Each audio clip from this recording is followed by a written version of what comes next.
Oh, boleh. Sebelum belajar, alangkah baiknya kita berdoa terlebih dahulu. Doa dimulai.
Jenis-jenis gotong royong. Perhatikan ya, anak-anak. Gotong royong adalah salah satu tindakan yang sesuai dengan Pancasila. Khususnya sila ketiga, yaitu apa sila ketiga? Persatuan Indonesia. Nah, pengertian gotong royong adalah sebuah kegiatan yang dilaksanakan secara bersama-sama dan memiliki sifat sukarela. Supaya kegiatan yang dilakukan bisa berjalan dengan lancar, ringan, dan juga mudah. Gotong royong juga memiliki jenis, salah satunya adalah kerja bakti. Jadi gotong royong itu termasuk dalam Pancasila ya, sila ketiga. Nah, ini gambar dari kerja bakti. Kerja bakti adalah salah satu kegiatan atau aktivitas yang dilakukan secara bersama-sama di lingkungan masyarakat sekitar. Contohnya adalah bersih-bersih lingkungan dan membantu tetangga yang membutuhkan. Di lingkungan rumah ada nggak yang suka melihat orang tuanya kerja bakti? Ada. Ikutan kerja bakti juga? Bagus, berarti kerja bakti. Itu namanya kerja bakti ya anak-anak. Nah, yang kedua yaitu jenisnya adalah tanggap bencana. Jenis gotong royong yang kedua adalah tanggap bencana. Kegiatan ini adalah suatu proses respon dari masyarakat untuk bekerja sama dalam menghadapi sebuah bencana ataupun musibah. Nah, kita pernah dulu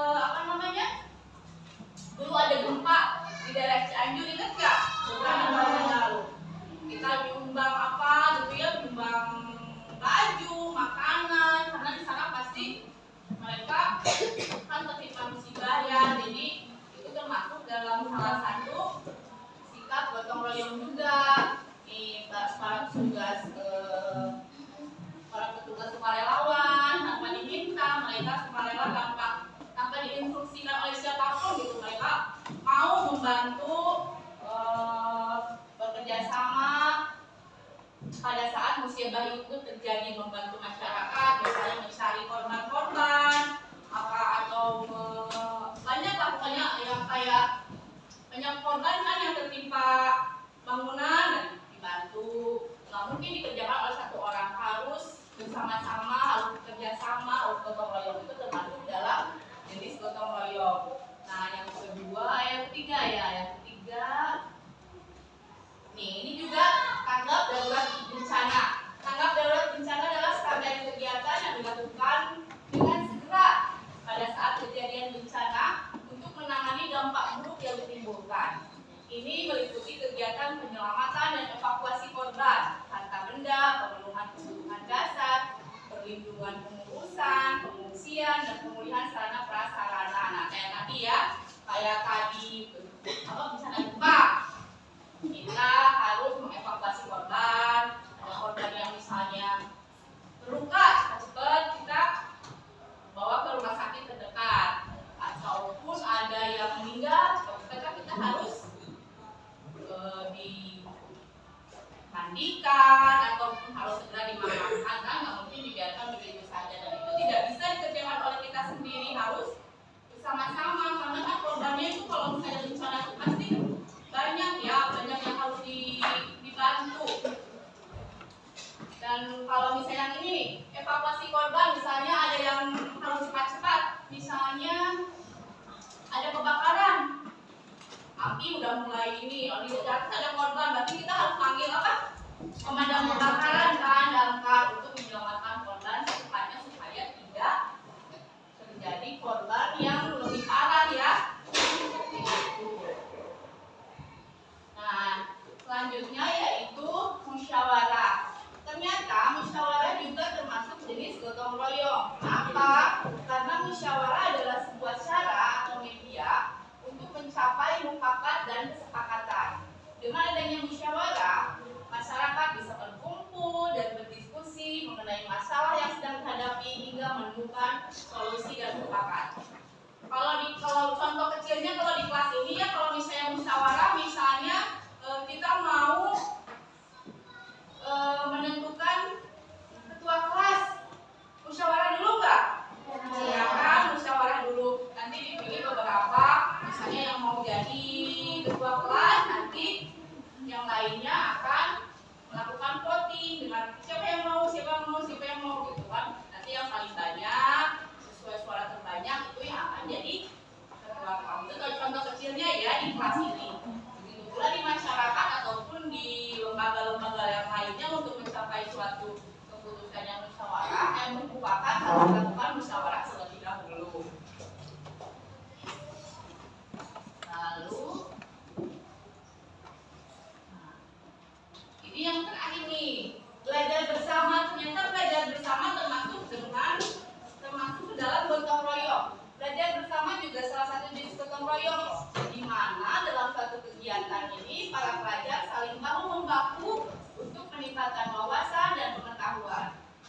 Ketika belajar, atmosfer pembelajaran akan lebih menyenangkan dan tidak membosankan. Keuntungannya adalah kita bisa mendapatkan sisi pemikiran yang lain dari rekan belajar kita, dan kita bisa mendapatkan pengetahuan baru dari teman kita nih. Contohnya gambarnya yang sedang melakukan belajar bersama. Kalian suka nggak melakukan belajar bersama? Suka. Kalau mencontek termasuk gotong royong nggak? Suka. Kalau mencontek bukan termasuk gotong royong ya, karena itu merugikan, kita tidak bisa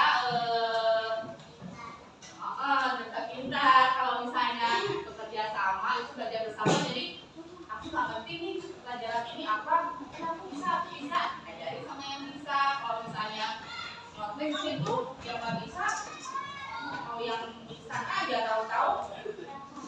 Nah, iya kayak gitu. Itu bagus ya, jangan Allah itu bukan termasuk dalam gotong royong. Oke, nah coba sekarang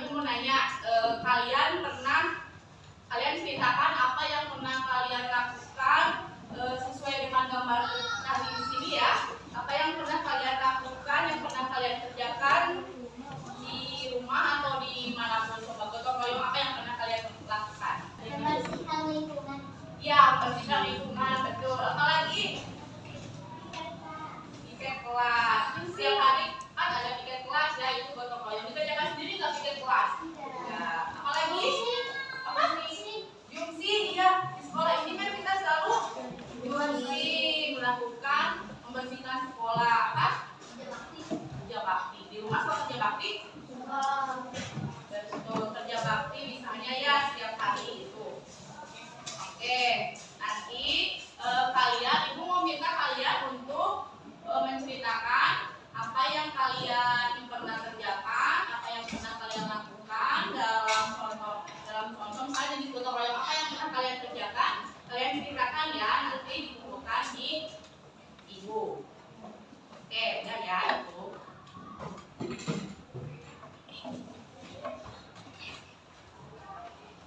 Oke anak-anak, tadi kalian sudah menulis cerita tentang gotong royong kalian masing-masing. Ada yang mengerjakan di rumah, di sekolah, di lingkungan, dan banyak ya kebanyakannya dikerjakan di sekolah dan di rumah. Nah, ibu mau coba tarik kesimpulan dari pembelajaran hari ini. Jadi gotong royong ada berapa? Coba tadi yang kalian simak ada berapa? 3. Ya, apa aja coba sebutkan. Ya, betul, tanggap bencana. Lalu belajar bersama, lalu musyawarah, terus musyawarah, panen raya. Oh iya, panen raya juga termasuk gotong royong. Terus apa lagi ada ingat enggak? Apa lagi? Tanggap darurat bencana. Nah, kalau tadi kan ada musyawarah tuh, berarti musyawarah itu kalau dalam Pancasila termasuk dalam sila keberapa? Coba ada yang bisa menyebutkan sila keempat. Apa?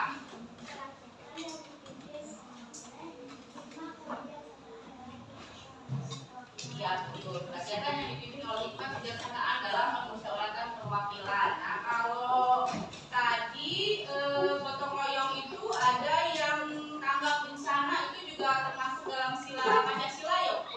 Maksud sila berapa? Kedua, Bu. Apa? Kemanusiaan yang adil dan beradab. Iya, berarti rasa kemanusiaan kita terlihat ya pada saat bencana kemanusiaan kita terlihat siapa yang solidaritasnya tinggi untuk melakukan bantuan kepada yang sedang mendapatkan bencana. Lalu gotong royong ada juga termasuk dalam sila ke-1 ya, termasuk sila ke-1 yaitu kemanusiaan yang beradil dan beradab. Pada saat ada yang tertimpa musibah, kita membantu, jiwa kemanusiaan kita jadi tergugah untuk bisa membantu sesama ya. Oke. Karena gotong royong mendorong masyarakat untuk bekerja sama dalam berbagai kegiatan seperti membersihkan lingkungan maupun menyelenggarakan acara kerja bakti sosial dalam masyarakatan. Ini menciptakan rasa persatuan dan solidaritas antara kita masyarakat untuk bisa berbaur, saling bekerja sama, saling menolong dan saling membantu. Nah, berarti seperti yang kita bahas kemarin, kerjasama itu termasuk dalam ciri khas karakteristik warga atau masyarakat Indonesia ya, karena terdapat atau sila Pancasila terkandung di dalam gotong royong itu sendiri ya. Oke, gotong royong bisa dilakukan di mana saja. Itu harap kalian bisa melakukan itu di rumah, membantu orang tua, itu termasuk gotong royong loh. Jadi jangan sampai orang tua kalian mengerjakan pekerjaan rumah sendiri, harus dibantu ya. Nah, oke, nanti kita minggu depan pertemuan ke depan akan membahas tentang hikmah dan nilai-nilai yang terkandung di dalam gotong royong. Untuk pelajaran hari ini Ibu tutup. Ibu harap kalian baca-baca kembali bukunya di rumah, kerjakan evaluasinya, lalu aplikasikan apa yang kalian dapat, ilmu yang kalian dapat hari ini di kegiatan kalian sehari-hari ya.